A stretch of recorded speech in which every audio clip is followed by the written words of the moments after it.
What's up, everybody? Welcome into the Next Pats podcast. I'm Phil Perry. We have our, as promised, post-Patriots mandatory minicamp Next Pats episode for you here today. Lots to get to. We're going to give you our three biggest takeaways from minicamp. We're, of course, going to talk about Drake Maye and his progress. Was there maybe a slight step backward the last time we were able to see these guys out on the field? We're also going to talk about a 53-man roster projection because that's what we do here. Okay, 53-man roster projections way earlier than they should be given. Mock drafts until you can't handle any more mock drafts. That's essentially the Next Pats podcast in a nutshell. So we'll give you our latest 53. Is Stefon Diggs on there? Is he not?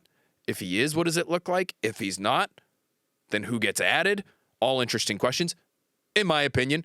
And so we'll dig into it. We're also going to dig into some of your mail. We're going to have a mailbag that we hit online, of course, but I just want to give you a little more, so a little something to chew on here for the Next Pats audience in case you maybe don't have time. Maybe you're always on the go. You're in the car. You got things to do. You're not necessarily reading as much as you wish you were. It's certainly not when it comes to novels and to books. Never mind books. I'm just talking about straight articles, even on NBCSportsBoston.com. And I know you're consuming everything on the site. I know you are because you're that kind of devoted Patriots fan who's trying to consume as much content as humanly possible. But you don't always have time. I know it. You know it. And so the Next Pats podcast might be the spot for you to get your mailbag questions answered. And so we're going to pull a few of those questions, not all of them, but a few of them, and we'll answer them here today. But first, let's start with our takeaways from Patriots minicamp. Our first takeaway from Patriots minicamp, the offense has progressed within what they are being asked to do by Josh McDaniels. It looks crisp at times, but clearly there is still work to do, and we saw that on Tuesday. So I thought two very different types of performances, especially from the Patriots offense. And again, we're going to focus so hard on that side of the football because they will go as Drake Maye and Josh McDaniels go. And as Drake Maye and Josh McDaniels' relationship on the field in terms of what the coach is asking, what the quarterback is able to execute goes. That, to me, is going to be the story of their season. They are what they are in terms of their talent, and it's not great, and we're going to get into that in future Next Pats episodes. I'm already starting to do some work on where I think this Patriots receiver room, for example, ranks league-wide, and it ain't great. The interior offensive line, we're going to get to them as well. It ain't great. So it is what it is. They have what they have. And barring any sort of unexpected additions, that is going to remain flat in terms of the expectations there for them, that I have at least. But can Maye execute in the same way that other quarterbacks, whether it was Mac Jones as a rookie or Tom Brady innumerable times, were able to do? I thought Mac Jones and the group that he had in 2021 as a rookie wasn't great. But I don't think anybody was sitting here in 2021 and saying, oh my God, they've really done a tremendous job surrounding Mac Jones with all kinds of talent. So similar spots for those two quarterbacks. And you got good enough performance from Mac Jones. And yes, it tailed off at the end of the season after that bye week in 2021 when they went into the bye as one of the best teams in the AFC record-wise.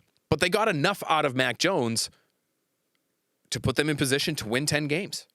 That, to me, is a pretty damn good showing by Josh McDaniels, and maybe one of his best. And it's one of the reasons why he ended up getting another crack at a head coaching gig soon thereafter out in Vegas. And again, we saw Brady do it time and time again with less than receiving cores, less than pass catcher groups in the past, and he made it work.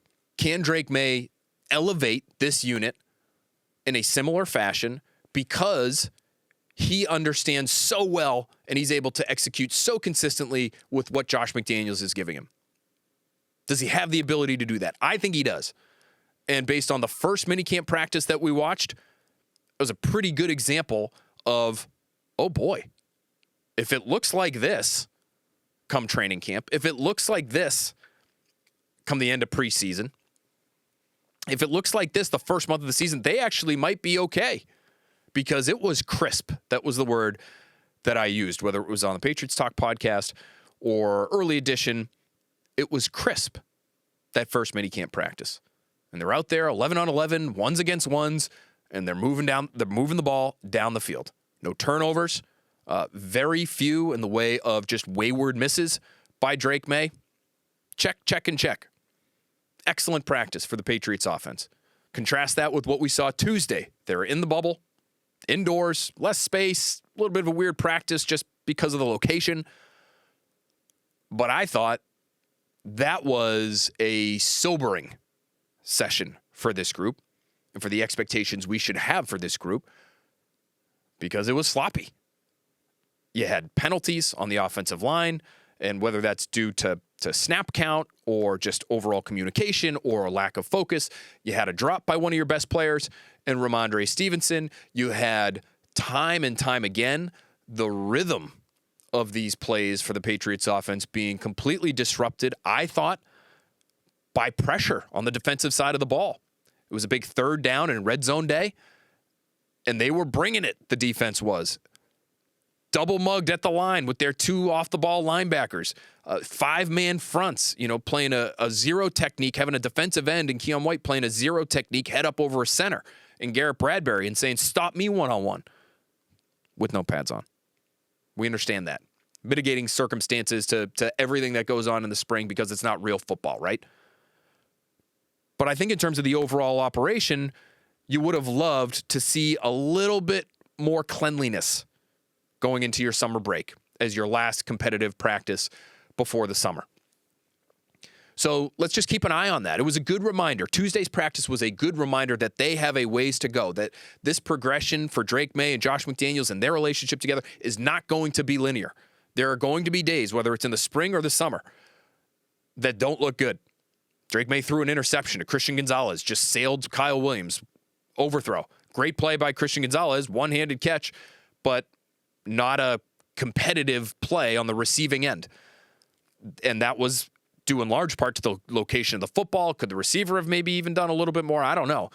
It just wasn't within his grasp. And I thought that particular play, actually start to finish, was sort of a failure on the offense's part because that was the play where White was aligned on Garrett Bradbury, and he just undressed the center, got right around him. No threat of a power move, by the way. No threat of it. You just can't do it. You're not wearing pads. So Bradbury knows he's either going to my left or my right with speed here.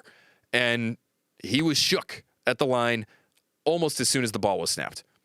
And Keon White is sort of in Drake Maye's face. I think Drake Maye is trying to play the play in a way that was true to the play's outcome at the line of scrimmage. And so he releases it maybe quicker than he would like to. It's not an accurate pass, and it ends up getting picked off. So good reminder that there is work to be done, especially in those critical situations. Third down, red zone. And to me, again, part of the reason why some of these plays might be off in terms of the rhythm and the timing, those are plays where you want to have a go-to guy out there. Drake Maye has Hunter Henry. I don't know who his other go-to guy is. We saw him target Pop Douglas in the red zone. I thought Pop Douglas had a great spring. Mini takeaway within this big picture takeaway of the offense. Great spring for Pop Douglas. Is he the guy you're looking for always on third down? Maybe that's what he turns into. But Pop Douglas has his own limitations in terms of his size, right? So I don't think it should be a surprise that they struggled the way they did on third down and in the red zone, given the personnel available to Drake Maye and just given where they are at. They are in the nascent stages of building this Josh McDaniels offense around Drake Maye and understanding the communication that is required in those types of periods of practice. Again, on Tuesday, just to highlight the lengths that they need to go to get to where they want to go. There was a little bit of a no-huddle period at one point, and Stefon Diggs was actually allowed to be out there for this, so this wasn't the most competitive. He was not out there for competitive 11-on-11 periods of practice, but it was a no-huddle period, trying to stress the communication. The music is blaring loudly. Again, they're indoors. The acoustics are a little weird.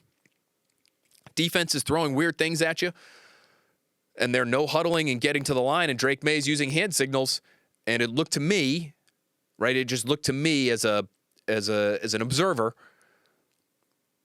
that there was some communication issues and some confusion on Stefon Diggs' part, where Maye and then Eventually, Hunter Henry, who is on the same side of the formation as Diggs, are both, screaming because they have to get it over the noise, but sort of trying to scream instruction to Stefon Diggs, and he almost had palms to the sky as he's looking toward them. It's a look we've seen in the past from these Patriots receivers, especially the recent pass. I'm not sure what I'm supposed to be doing out here. That was the kind of look that I gleaned from that particular moment. Again, impossible to know exactly what was being said, but I think a good example of, okay, they still have work to do, both as a unit. Stefon Diggs as an individual needs to get in the playbook and understand those situations and those hand signals and have those down like the back of his hand, and it shouldn't require more than a half a second's hand signal from Drake Maye for him to understand what he's doing in those situations. Tom Brady used to do it without even looking at guys. He'd just have a signal. We'll get Matt Castle on the podcast before the season. Tell us about hand signals in this Josh McDaniels offense, or Brian Hoyer. It would be the subtlest little thing, and you'd have to be on your you-know-what if you were one of his receivers, because he would expect you to pick up on it. And he wasn't trying to make a show of it to the rest of the stadium. So they've got a ways to go before they're able to replicate the kind of success that we saw in the first minicamp practice over and over and over again in training camp. So let's just gauge it. Let's see where it's at. Let's see where the receivers are at and their understanding of things. Drake Maye and Josh McDaniels, how copacetic is that on the field relationship? And are they able to either add or pare down in order to get better results out of those two? That'll be an interesting thing, the most interesting thing, the most important thing, in my opinion, for us to track during training camp. Takeaway number 2, I'm concerned about the interior of the offensive line. And it wasn't just that Keon White versus Garrett Bradbury snap. It's the rotating cast of characters we have seen at left guard. It's Mike Owenu still not competing in the most competitive 11-on-11 periods, and he's dealing with an injury. He's dealing with a hand issue that he's trying to come back from, and so you understand that, and maybe we'll see much more of him in training camp. But the interior through the spring was Garrett Bradbury, Cole Strange, or Tyrese Robinson. Wes Schweitzer has retired, and that's you shrug your shoulders at that and you say, okay, so what? The 2025 Patriots and their success is not going to be tied to Wes Schweitzer's availability. Maybe not, but he was a great option, in my opinion, as sort of a super sub type. What Ted Karras used to be for he's obviously evolved into a starting caliber player and a good player in Cincinnati. Ted has. But that kind of guy who can come in a pinch and play either guard spot or center, that sort of was the role that I was envisioning for Wes Schweitzer, and I think the Patriots might have been as well. They were at least going to give him a shot there. But he's gone, so there's one other option out. You had Sidy Sow playing quite a bit at right guard for Mike Owenu in those competitive periods, and it just didn't look great. Some of those moments, again, where the rhythm and the timing of the offense is off, it's because there's pressure coming up the middle. There are some games and some stunts where, guys end up exchanging places and there's a free runner coming in at 285 pounds or 320 pounds or whatever it is on your quarterback. And you're not worried about contact this time of year, but you got to figure those things out. So while they have improved, there is no doubt at tackle, I am concerned about the interior of the line. Now, maybe the pads will come on and they will look much better. But this was the worst group in the league last year, overall, from tackle to tackle, in pass protection and in run game success rate. And you should feel better about how they'll perform in both of those areas because of what they have now on the edge. I just am not sure they've upgraded at either left guard or center. And right guard is going to be the same. Mike Owenu played basically wire to wire last year. So, big picture spot, big picture concern for me, because not only, obviously, do you need Drake Maye protected in the pocket, but the best way to protect him overall, in terms of not putting too much on his plate and not forcing him into drop back opportunities, play after play after play, because it's your only way of moving the ball down the field. The best way to protect him is to run the football. And if 3/5 or 2/5 of your offensive line are weak in that regard, it's going to be difficult for you to do that. So let's see how it looks. Let's see how Cole Strange is bouncing back from that significant injury from a couple of seasons ago. I mean, this time last year, he's relearning how to walk. And he's probably your best option at left guard right now. And Garrett Bradbury was one of the worst by, some of the different metrics PFF and others putting together. One of the worst in the league at center. Got to keep an eye on it. The spring is the spring, and there's no pads, and let's not put too much into what we saw. But what we did see, wasn't great from that group. Takeaway number 3, Patriots minicamp. I think this secondary looked nasty. I think they have the potential to be tremendous. And I don't say that just because of Christian Gonzalez. He is the first reason why I say it.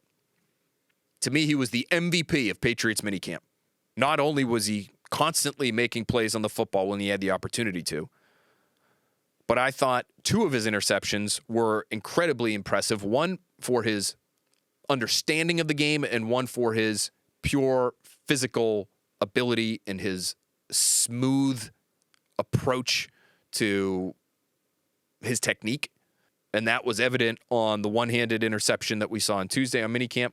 His understanding of the game and his interception of Drake Maye. This was on the 4 interception day that Drake Maye had early in OTAs, where he falls off a coverage and is able to read the ball in the air and just sort of understand how the concepts are breaking down in front of him. And he sort of abandons what probably was his role and his responsibility on paper to go make a play on the football, and he does. He's elite. But I think they've got players elsewhere in that group. Carlton Davis, to me, when he was out there, and he missed time this spring, but when he was out there, looked good. I think he was where he was supposed to be for the most part. Thought Kayshon Boutte made a nice play on a dig route where he was being trailed by Carlton Davis, and Carlton Davis tried to, it was Pop Douglas.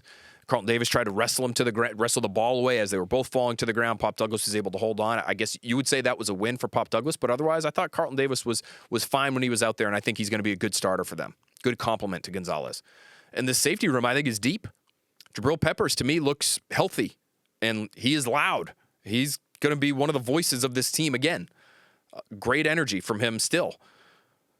And I think he's going to really mesh nicely with Terrell Williams and with Mike Vrabel and the violent style they want to play with and the versatility that he has to do a little bit of everything. We just talked about this on the Patriots Talk podcast recently. Tom Karn and I, when we were giving our grades to the different position groups. Mike Vrabel has used versatile safeties in the past to a great extent. Kenny Vaccaro, Kevin Byard, Amani Hooker. These guys are queens on the chessboard. Put them in the slot. You can put him at the linebacker level in the box. You can play him deep. You might not want to play him in the post necessarily for the vast majority of their snaps, although some of those guys in Tennessee could do that. But as a deep half player, you feel great about it. And I think that's what Jabril Peppers is. I think that's what Kyle Duggar is. I think that's what Craig Woodson could be, one of the winners of this spring between rookie minicamp, OTAs, and mandatory minicamp. He did nothing this spring to deter me from saying he's going to have a real role for them defensively. I think there's a good chance of that when they go to those 3 safety groups that he's out there. Jalen Hawkins, to me, knows what he's doing when he's out there. Del Pettis. Now, some of these guys are going to be primarily special teamers because it's such a deep room. You can't play them all. But I think they're all good enough to play in a pinch. And so I really like the depth of that room. Duggar is one we really haven't seen much of because he's still coming back from injury. And so let's see what he looks like in camp. But I think the secondary has the potential to be very, very good. And I think that could lead to some big things from Christian Barmore as a pass rusher, from Milton Williams as a pass rusher, maybe even from Keon White, if he's unlocked to some degree, as a pass rusher playing for Mike Vrabel. Kaylavon Chason, who's a former first-round pick for a reason. Good physical skill set. Does he get with Vrabel and suddenly become a different player? Harold Landry has had great success with Mike Vrabel in the past in terms of racking up sacks. So, you pair what is I think a good pass rush unit with what I think could be a great secondary. I think this defense has the ability to look elite, but let's wait. Let's hold off On the pass rush portion, again, until we see the pads on, shorts and T-shirts, I'm looking at the secondary. And to me, they passed this spring, in minicamp in particular, with flying colors.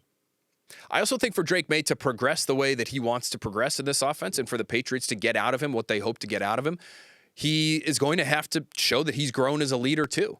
And they're putting him in positions. They have been intentional about getting Drake Maye to use his voice more during the spring. I thought that was one of the more fascinating parts of what we saw this week in practice, and even at the ends of some of these OTA practices, where they're all aligned and they're out there to do their conditioning, and they're running back and forth, and it's the end of the day, and in some cases, for some of these linemen especially, they're out there. It's long periods of practice where they're going up and down the field. So they're stressing them mentally and physically, and they're stressing their conditioning.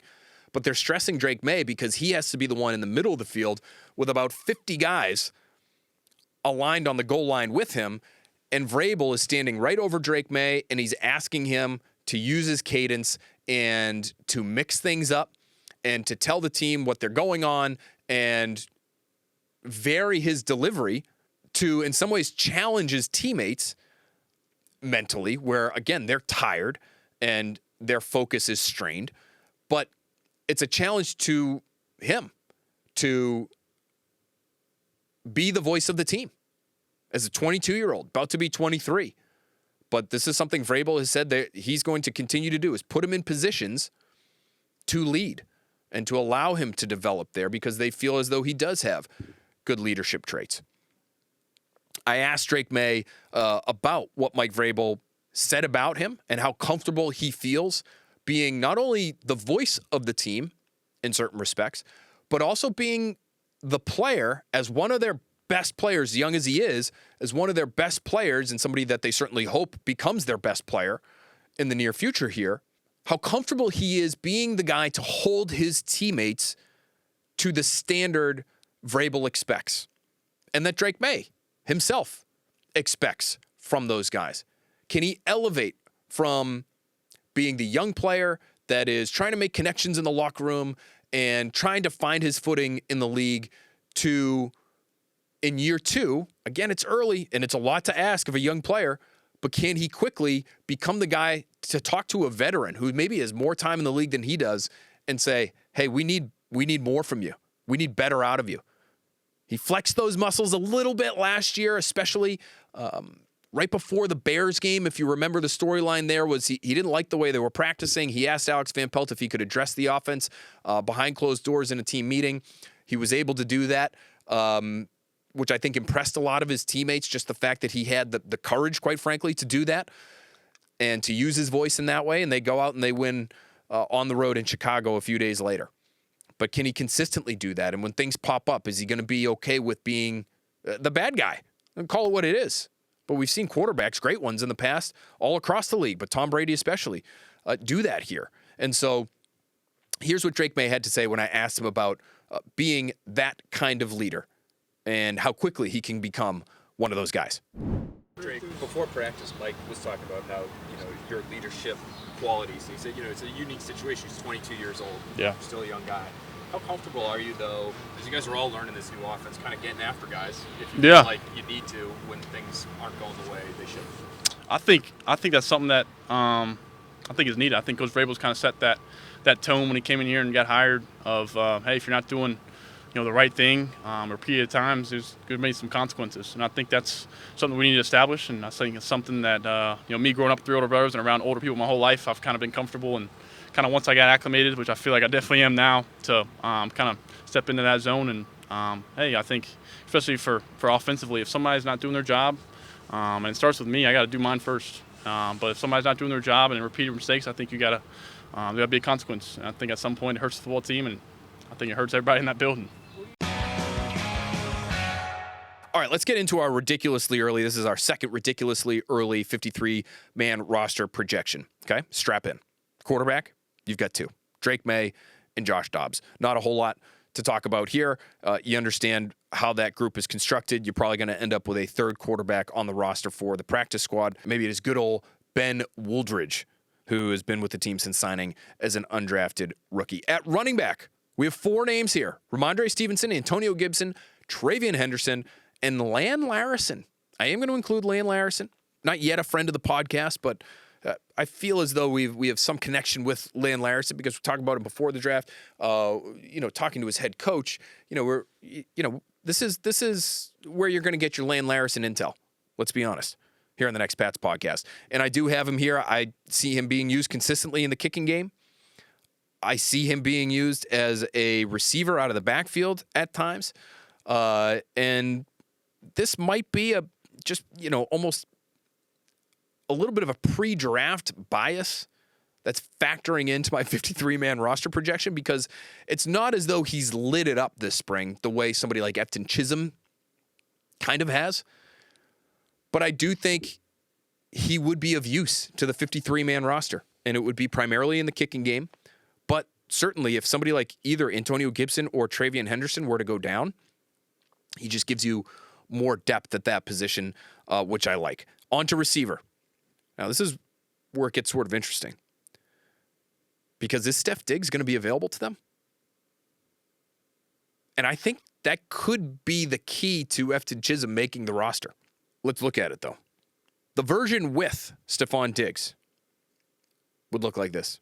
Diggs, Pop Douglas, Kyle Williams, Kendrick Bourne, Kayshon Boutte. And Chisholm's right there on the bubble. I think he's going to make it. I do. And maybe you'd feel comfortable lopping off a Lan Larison so that you could keep an Efton Chisholm if Diggs is there and on the roster. If Diggs is on PUP, and let's see how it plays out.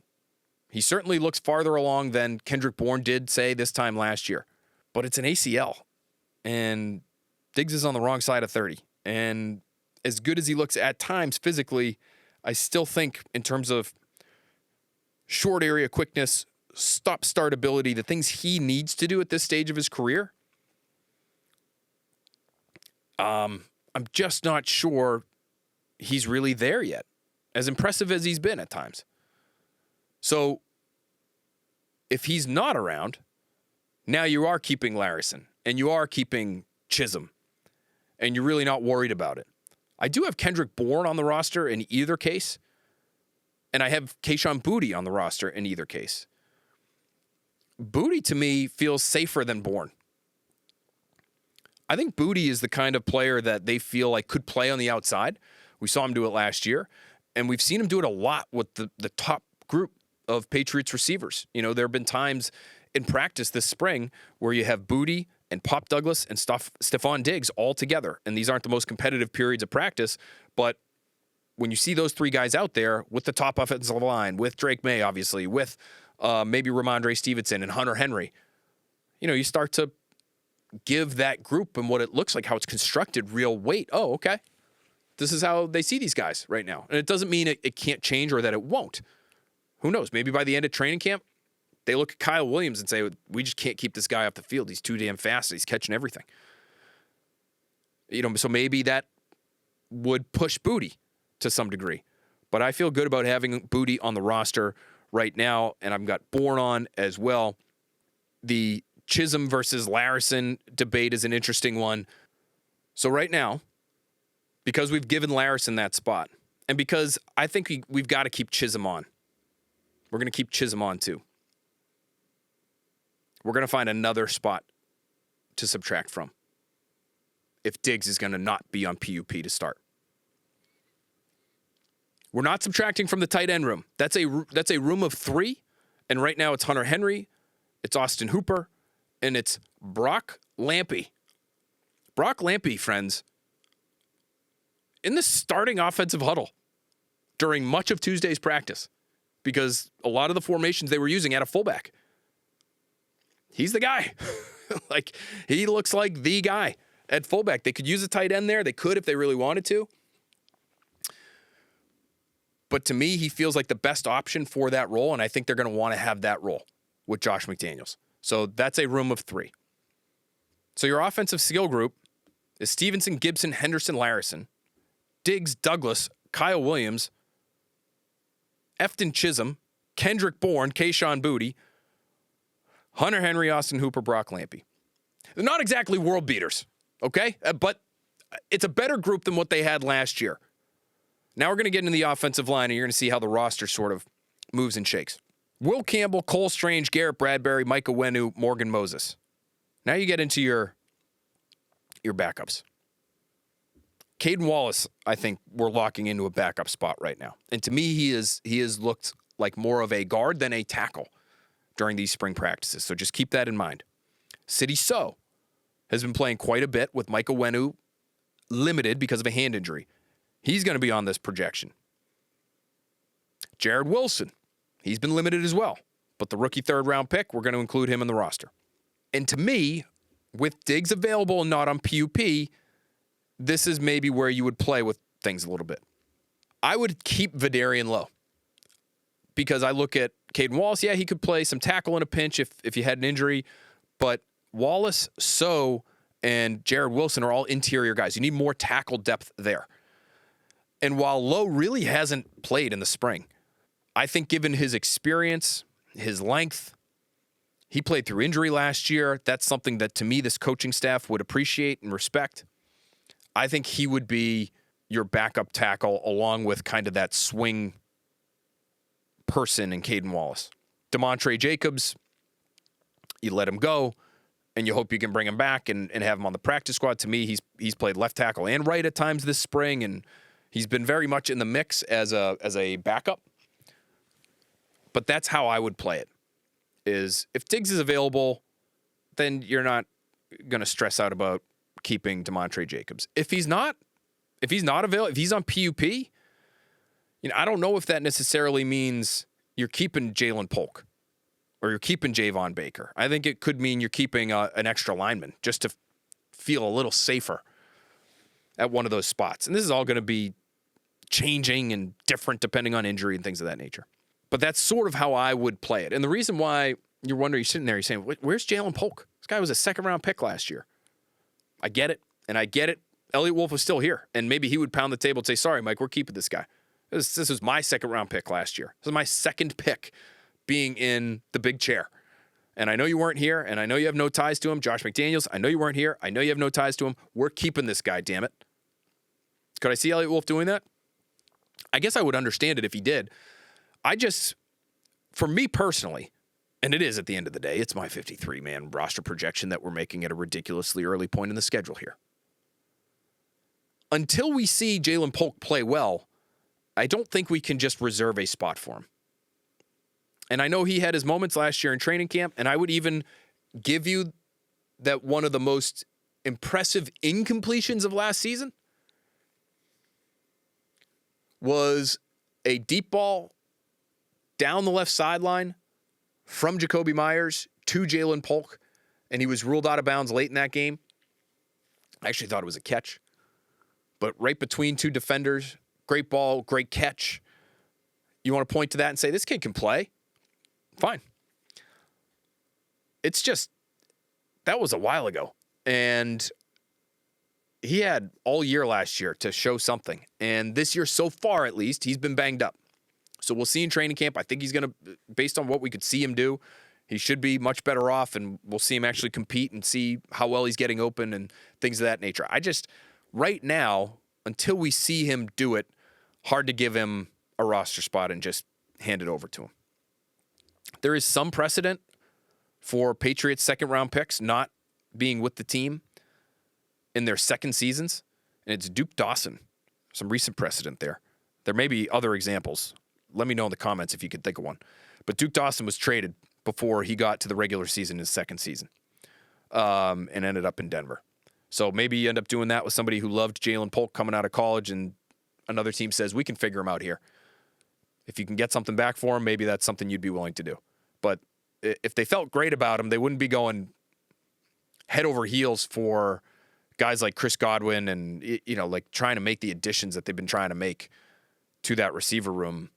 If you thought he was going to be able to really develop into a starter, I don't know how you could project that. And I know there's a difference between being a starter and having a roster spot. But that's just where my head is at right now. I don't think at this stage you lock him into a roster spot just based on draft position alone. That's in part because of the coaching turnover, but it is more because of what we saw or didn't see from him last season. Specialists, you know them. You may not love them, but they are what they are. Andres Borregales, Bryce Behringer, Julian Ashby is the new long snapper out of Vandy. Let's not spend too much time on them. Let's get to the defensive side of things now. Milton Williams, Christian Barmore, Kyrus Tonga, Josh Farmer, the rookie. I'm going Jeremiah Farms, so you have a Farmer and a Farms on the 53-man roster. That's cute. And Jaquelin Roy. A good number of big bodies up front. I think you need some depth there. You want to try to rotate these guys in and out. They're not the biggest bodies. Tonga has good size. There's no question. Barmore, we know, is a massive individual. But when I say size, as defensive interior linemen, not a lot of like 330-pounders there, right, to sort of eat things up on the interior the way we were used to seeing from Bill Belichick types of defenses in the past. They're looking for violent guys that are going to have strong hands and know how to use those hands and play with relentless motors. And I think that group that I just rattled off, I think those guys fit that bill. And I think they will be able to play some good, solid run defense with those types of players cycling in and out, even though they don't have that traditional like two-gapping nose tackle that's going to, tip the scales at 330 plus and, be that Ted Washington type in the middle. At linebacker, this is outside linebacker first. I'm going to count Keon White in this group, though he's sort of a tweener, we know.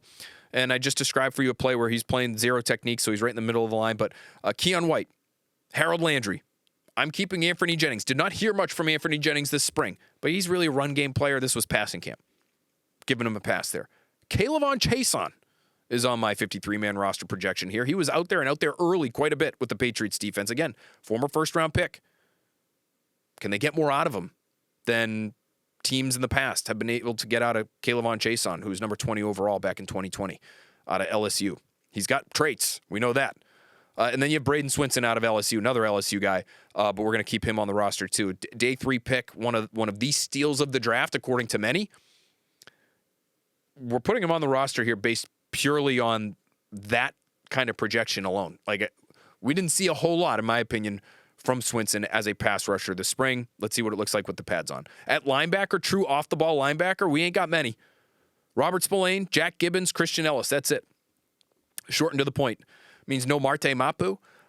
We have no Jelani Tavai on this projection either. And we'll see what that injury that he suffered in the spring will mean for him and his availability early in the season.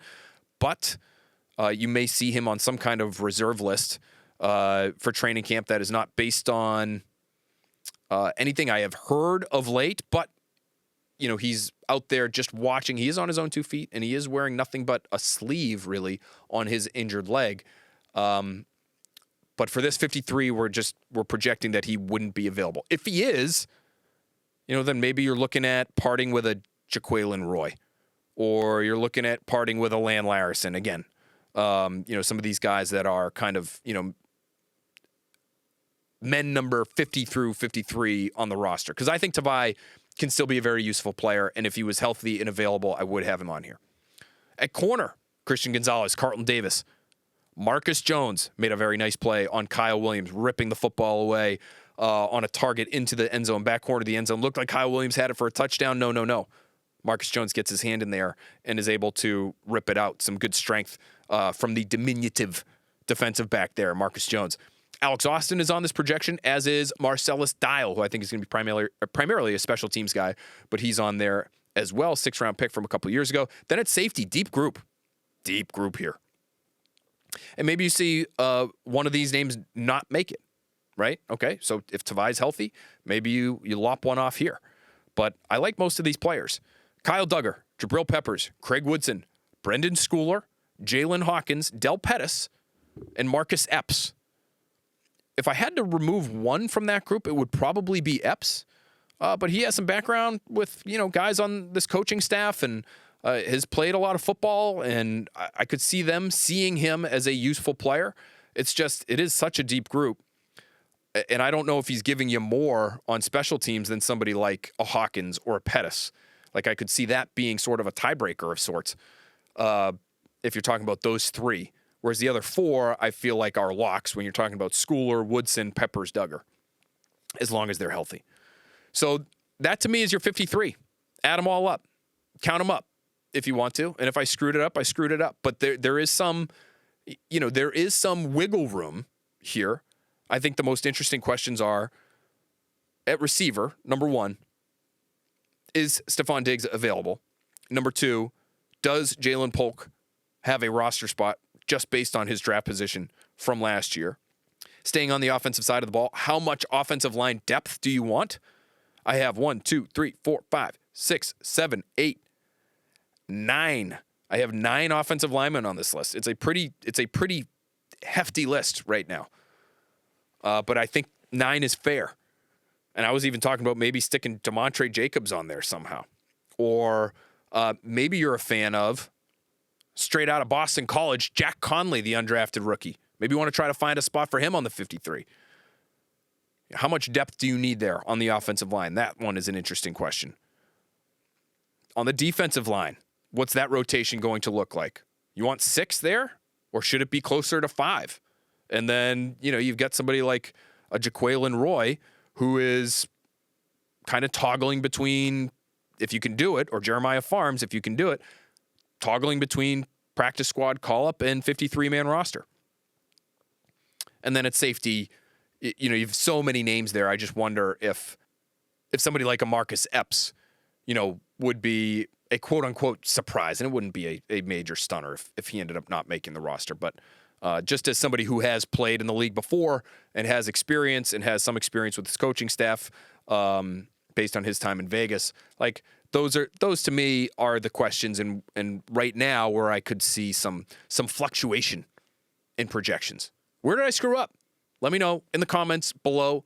Please, please, please. We always love it when you mix it up in the comments. Love to mix it up with you in the comments section. But maybe there's a player on there that you have to have that I didn't even mention. Are you a huge Javon Baker fan?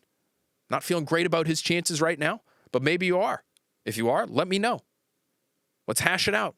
We can do that. We're all friends here. This is the trust tree, okay? You can share whatever it is you feel like you need to get off your chest, and you should feel safe to do that in our comment section. Let's do this right now, though. More interaction. Is this the most interactive Patriots podcast out there? It might be. It might be, because we're going to get to our mailbag portion of the program right now.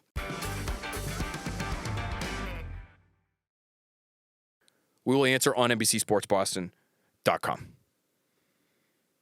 Let's go to David Creed right off the top. One of the best. Why are some people considering Kayshon Boutte a cut candidate? Produced respectably last year and had some impressive plays like beating Stingley on Maye's first career touchdown.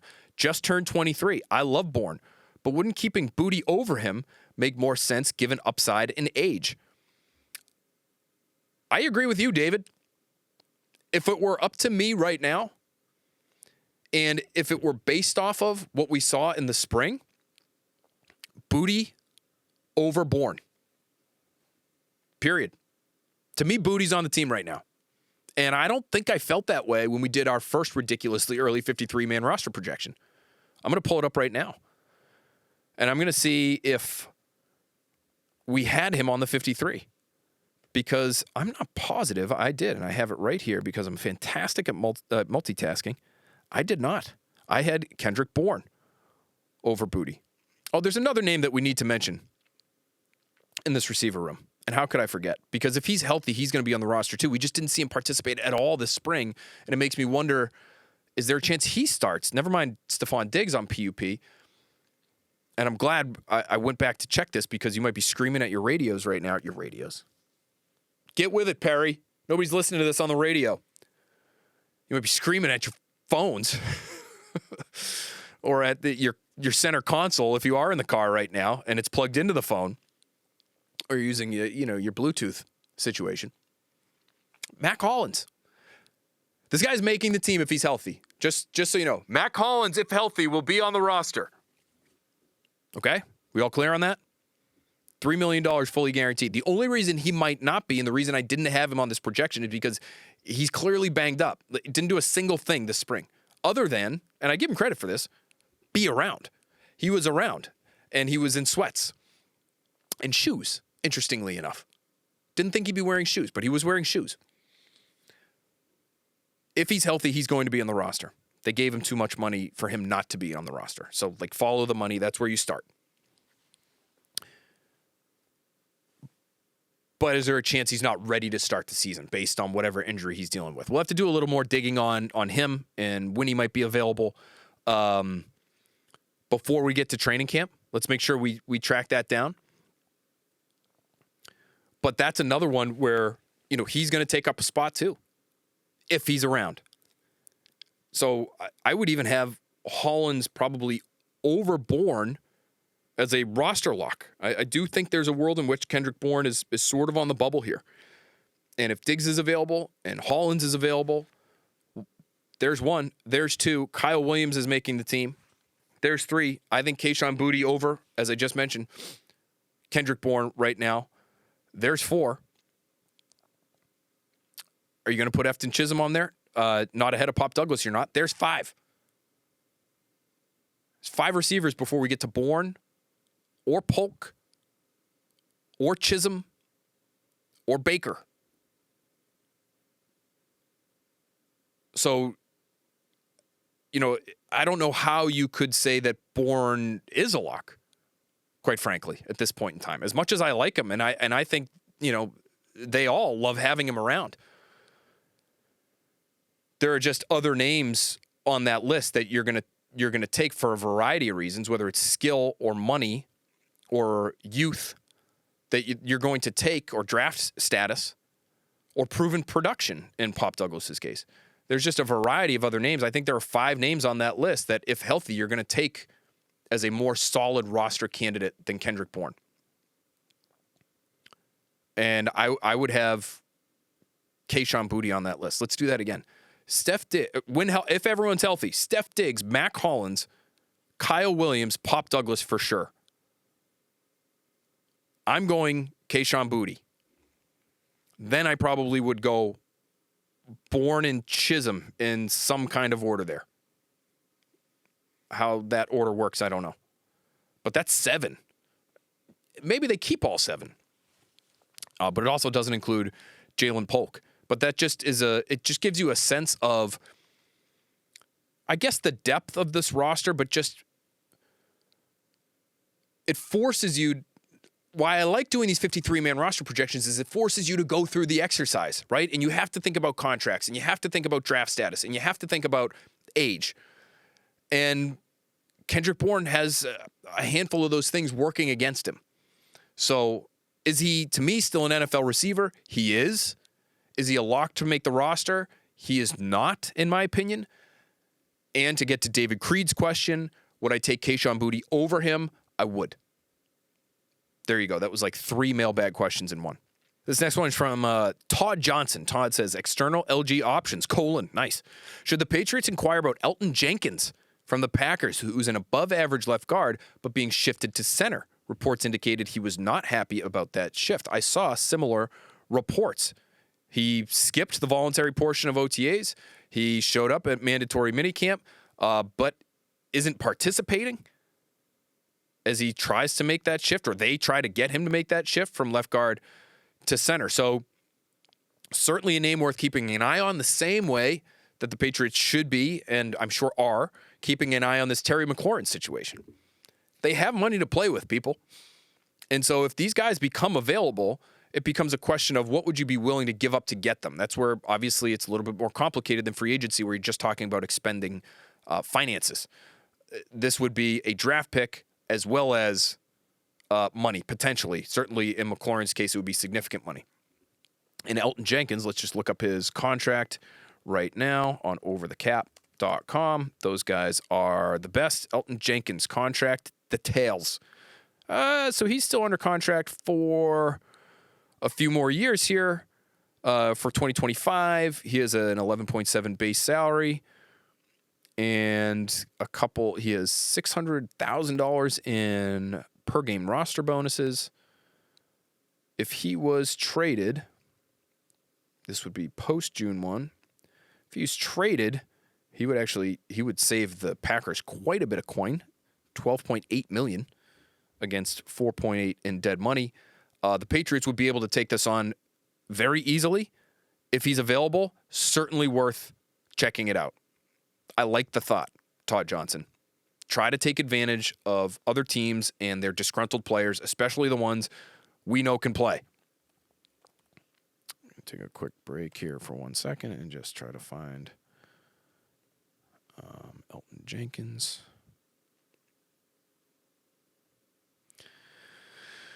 Oh, yeah, dirtbag. 3, 2, 1. Elton Jenkins played almost 1,100 snaps last year in 18 games for the Packers, and he was, according to Pro Football Focus, the number 1 pass blocking guard in all of football. Number 1. One current Patriot and one former Patriot actually ahead of him, only because I have the sliders all screwed up. These guys barely played last year, but Tyrese Robinson and Bill Murray, former Patriot Bill Murray, remember him? Defensive lineman, tried to convert him to offensive line. Those guys are ahead of Elton Jenkins, but only because they barely played at all. If you actually adjust the scale on Pro Football Focus for guys who played a significant amount of football, it's Elton Jenkins followed by Quinn Miners and Joe Tooney. That's the kind of class he was in when it came to his pass protection ability. And last year in 2023, he was 6th behind Chris Lindstrom, who's one of the highest paid guards in football from the Falcons, ahead of Landon Dickerson for the Eagles. This guy is a very good player. And one of the reasons he was an appealing prospect I can remember years ago was because, and I'm just going back to 2022 now, he was still, while he wasn't as good as he was the last 2 years I rattled off, he was still starting caliber as a pass blocker. And let's see, overall, where did they have him listed? They had him listed at 11th. So he was 28th as a pass protector, but he was 11th overall in terms of guard play in the NFL. So the guy can play. One of his strengths when he was drafted out of Mississippi State in 2019 was that he was versatile. Here in New England, yeah, might you have to have him play a little center, which clearly he doesn't want to do. If something happened to Garrett Bradbury, I guess, but you have Jarrett Wilson. You know, you might have somebody like Cole Strange who could do it if he needed to. You really, in my opinion, Ed Ingraham, our buddy Ed, for years and years. Ed, thanks for listening as always. Phil, as OTA's minicamp have wrapped up, I'm curious, who are 1 or 2 players on each side of the ball that have caught your attention and could potentially make a greater impact this season than initially expected?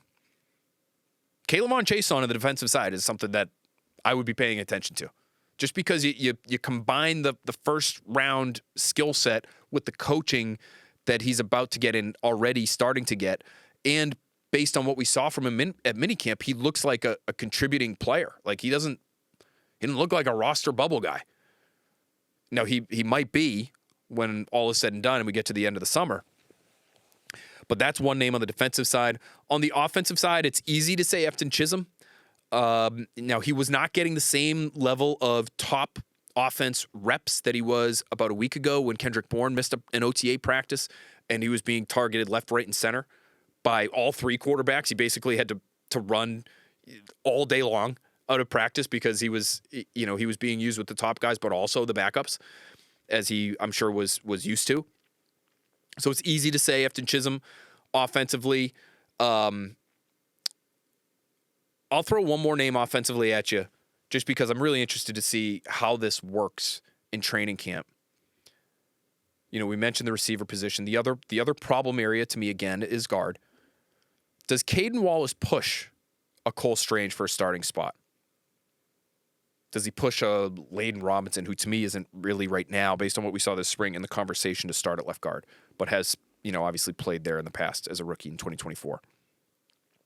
Let's keep an eye on Caden Wallace as a guard, okay? And potentially being that answer at left guard. He was somebody who, based on what we saw from him last year and coming into the spring, I was not thinking we'd be talking all that much about, but you see him play a lot at guard in the spring, and it gets me thinking. That's all. So there you go. There you go, Ed. There's a few names on both sides of the ball. Dan Bolt. Hi, Senator. Can you opine on the various UDFA's special teams potential, as this sometimes can determine those bottom of the roster spots? Yeah, it's a good question, Dan.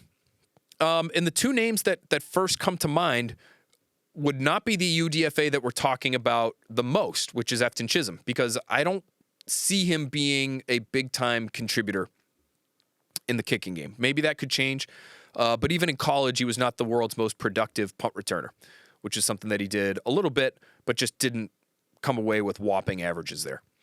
It would be Lan Larison. We see him being used a little bit in the kicking game, and I think you're going to see more running back types taking these kickoffs, these new kickoffs. There's going to be more returns, we think, because they brought out the touchback again, another 5 yards there. So I think teams are going to be reluctant to kick the ball into the end zone. You're going to see more returns, and I think you're going to see bigger bodies making those returns because it's going to function like a run play. So I could see Lan Larison contributing there, and that could be his ticket to a roster spot. Let's include Brock Lampy here too, because if he's playing fullback, that's great. You got to play in the kicking game. You can't just be on the roster because of what you do at fullback. And I think he would. James Devlin was, basically a core 4 special teams guy when he was here and had a role. Jakob Johnson played special teams, and a lot of them when he was here, and he was their fullback. Brock Lampy, if he can't do that, that might be his ticket off the roster. I think he can, though. And I think the question would just be, does he have the speed to be able to cover a punt? Would he be used on the punt coverage team? Would he only be able to do the kick return and the kickoff, which is fine, and that's valuable too. But again, because the space has been tightened now and you don't have to run, it's not a 60-yard dash down the field anymore to cover a kick. It's a much shorter space. Somebody like Brock Lampy could end up benefiting from that because he's a bigger body himself. He's a all due respect, but he's a relatively squat individual, and that's perfect to play fullback, right? He's let's look him up right now in terms of the height and weight. But that to me is a name that I can't help thinking about when we're talking about potential additions on the roster based on their special teams contributions. Let's stick at that in Brock Lampy, by the way, 6'1", 249. Okay, and so if he's fast enough and can cover enough ground, and Jeremy Springer likes what he's seen from him in these practices, his real ticket to the roster would be what he does as a fullback, I think. But where he might actually see more work in terms of number of snaps, certain games, if he's on the roster, it could be in the kicking game. And the other tight ends on the roster, I think, are worth discussing also because, if CJ Dupree is going to make it, if G. Scott is going to make this, there are a ton of young tight ends on this roster right now. Let me pull them up. And they're all getting run. They're getting real work. They're getting work with the ones or the twos. It's not just, Hunter Henry out there. And listen, let's be real. Is somebody like, for instance, Jack Westover, 6'2", 245. I've seen him out there with Drake Maye in the top offensive line group. Is that because they think he's a starting caliber tight end? Probably not. It's probably because somebody like Hunter Henry kind of needs a blow. And Austin Hooper, hasn't been available late in the spring here. We didn't see him really do much in the competitive periods of practice. But I think the fact that he is out there, Jack Westover, when he's out there, is a sign that, hey, at least he knows where to line up. And at least he's getting things in the meetings. And we like what he's doing behind the scenes. And so let's give him a shot here. G. Scott, to me, is an undrafted rookie, 6'3", 240, out of Ohio State. I've seen him make some pretty impressive catches away from his body, leaping high in the back of the end zone during that Tuesday practice. CJ Dupree physically is probably the most physically impressive. And probably, if we're talking about these young undrafted rookies at tight end, maybe after Lampy, just because Lampy's role would be so specific at fullback. After Lampy, talking about this position and young players, Dupree might be the most likely to make the roster. I would say even maybe over somebody like Jaheim Bell, who was a draft pick last year, just because Dupree is checking in at 6'5", 260, almost 256. If he can play on special teams, there's some physical talent to work with there. Bell is just a much different kind of player. And I don't know, how much use there's going to be for that kind of player in this offense at 6'2", 241, and has had a tough time catching the football this spring. So there are a few names right there. It's, the undrafted guys at tight end, to me, I think are among the most interesting. But let's put Lane Larrison in that category as well. Quick scan of the roster. Is there anybody else that we should be thinking about as an undrafted rookie who's going to make this team because of special teams abilities? I just don't think anybody is going to fit that bill for me, personally. Cam Riley. Let's mention that name, Cam Riley. Let's do it. Cam Riley. There you have it. 6'4", 228. Very interesting build as a linebacker. He looks like a tall safety to me, but got his hands on a couple of passes on Tuesday, and so good for him. Standing out for good reasons. Nose for the football. I would not put him on my 53, as you just heard me rattle it off, but undrafted rookie out of Florida State. If he can be a standout on special teams, sometimes these guys creep up on you. They do. I'll never forget 2016, Jonathan Jones creeping up on me. I thought Crayvon LeBlanc was making this roster. The guy could not stop making plays on the football in the summer of 2016. Neither guy was drafted. Crayvon LeBlanc and John Jones, neither one was drafted. And the guy that I was putting on my 53 was Crayvon LeBlanc. The guy who ended up making the team was John Jones. You know why? Special teams. All right, that'll do it for this edition of the Next Pats podcast. Thanks for rolling with us. Another marathon episode. We're going to try to put a few episodes in the can for you because we're going to take a little break. We are going to take a little summer break, but I'm going to try to record a few. I've got a couple topics we're stewing on right now, so we're not going to completely go away, but we're hoping to have some evergreen pods that we'll be able to slowly ladle out to you over the course of the summer, so you have something to listen to when you're going to the beach, when you're mowing the lawn, when you're grilling dogs on the grill in the backyard. You're just trying to get a little alone time. I get it. You love your family. You love your family. You want to spend as much time as you can with them, with your friends. Maybe you're a little younger. Maybe you don't have a family yet. But it's nice to just get that little bit of alone time, right? Maybe you're going to the gym. Maybe you're trying to, bulk up for a little bit of beach time later this summer. We're gonna have something for you, I promise. So we're not going to completely go away, but just know, as you're getting new content, I might personally be away. You might actually see me on the beach, as a matter of fact. Make sure you stop by and say hi. Make sure you leave us a rating and comment on Apple Podcasts. That helps the podcast as well. You're allowing us to be the best versions of ourselves the more you interact with this pod and support us by subscribing on either Apple Podcasts, wherever you get your podcasts, or on YouTube. Hit that thumbs up button as well. Do it for me if you could. Really appreciate you. We'll talk to you very soon, but enjoy this time. Not going to be a whole lot of new football information in all likelihood. Enjoy this time. Take a deep breath, decompress, relax, enjoy your summer, and I'll be talking to you soon.